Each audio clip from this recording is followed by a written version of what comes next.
नमस्कार. आज आपण बनवणार आहोत पांढऱ्या वाटाण्याची सुकी भाजी. तर त्यासाठी मी कढई गरम करून घेतलेली आहे. त्यामध्ये आपण थोडंसं तेल टाकून घेऊयात.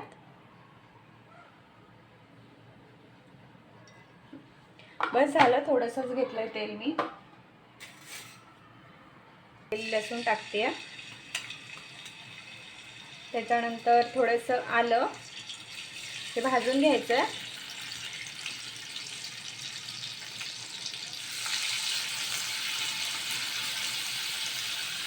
मी पूर्ण कांदा टाकून घेते. एक छोटा कांदा मी घेतलेला आहे यासाठी.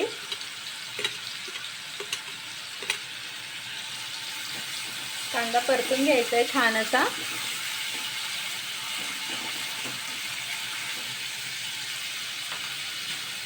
लवकर भाजावा ह्यासाठी आपण टाकायचं थोडंसं मीठ टाकल्यामुळे कांदा लवकर भाजला जातो. कांदा आपला लालसर झालेला आहे, तर त्याच्यामध्ये आपण टोमॅटो टाकून घेऊया. एक बारीक टोमॅटो, जास्त लहान नाही जास्त मोठा नाही, छोटा म्हणजे मीडियम साईजचा एक टोमॅटो टाकलाय. कारण अशा भाज्यांमध्ये जेवढा तुम्ही कांदा टोमॅटो जास्त टाकाल ती चव खूप छान येते, मला तरी आवडते. आता हे आपण छान असं भाजून घेऊया. त्याच्यावर आपण झाकण ठेवून हे भाजून घेऊ. छान असा मस्त सुगंध येतोय लसूणचा. लसूण फोडणीला टाकली ना की छान वास येतो. हे बघा, छान असं हे शिजून झालेलं आहे. कांदा टोमॅटो छान शिजला आहे. तर आपण ह्याच्यामध्ये आता टाकून घेऊया आपले सुखे मसाले. रेड चिली पावडर टाकते मी, एक छोटा चमचा, छोटा 1.5 चमचा मी टाकलेली आहे. आणि हा चिकन मसाला, मला हा पर्सनली खूप आवडतो, छान लागते चव ह्याची, म्हणून मी हा थोडासा टाकून घेते. हे सर्व मसाले आपण आता मिक्स करून घ्यायचे. मसाले पण तेलात भाजणं खूप गरजेचं असतं. गॅस स्लोच ठेवायचा आपल्याला, नाहीतर आपले मसाले करपून जातील. वाटण आहे ना ते मी बनवून फ्रीजमध्ये ठेवते स्टोअर करून. तर ह्याची रेसिपी हवी असेल तर मी नक्की तुम्हाला देईन. जास्त लागत नाही हे वाटण, छोटेसे, म्हणजे हा बघा, हा छोटा 1 चमचा मी ह्याच्यामध्ये टाकलेला आहे.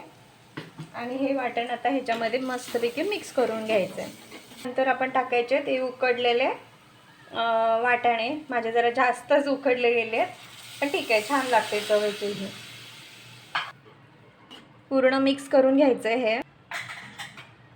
आणि त्याच्यावर आपण थोडीशी कोथिंबीर टाकून घ्यायची.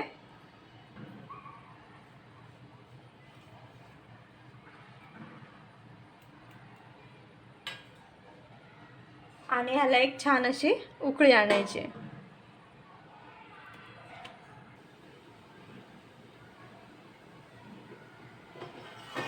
हे बघा, ह्याला मस्त अशी उकळी आलेली आहे. थोडीशी ग्रेव्ही ठेवली आहे मी, कारण मला ही भाकरीसोबत खायची आहे. तर ह्याच्यासोबत मी तर भाकरी बनवणार आहे. तुम्ही चपाती किंवा भातासोबतही खाऊ शकता. तुम्हाला ही रेसिपी आवडली तर लाईक, शेअर आणि सबस्क्राईब करायला विसरू नका. तुम्ही ही रेसिपी नक्की बनवा, खा आणि सांगा मला कशी झाली आहे. धन्यवाद.